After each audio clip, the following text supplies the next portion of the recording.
DC's Justice League Cosmic Chaos is a colorful, hectic, surprisingly polished action RPG featuring, the Justice League. The game's style is immediately apparent, leveraging an original animated intro, bubbly voice cast, and high production values, at least by outright game standards, to deliver its premise. Mxyzptlk has arrived and he wants to annoy everybody. This is accomplished to enormous effect, acting as a vehicle for engaging comedic gameplay. Every objective, every story beat, every mechanic in Cosmic Chaos is just very slightly off color and surreal. Strange enough to be novel, but familiar enough to be comforting.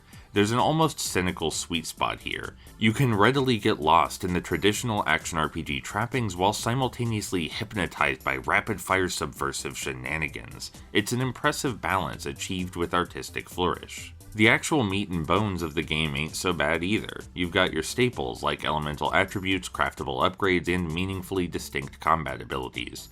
Every hero has a different playstyle, with Wonder Woman being the technical movement and control focused character, Batman having a lot of DPS summons, and Superman dealing straight damage. There's a real synergy between the characters as both strategic options and comedic foils, which is exactly what you want to hear when your game is basically a buddy comedy. Hey, it's even pretty challenging, if only on the highest difficulty. Still, the game's not perfect. The mechanics ultimately feel, well, too mechanical, segregated, and stifling.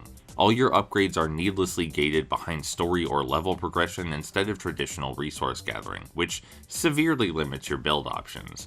The open world technically functions, but several areas are arbitrarily inaccessible until certain flags are triggered.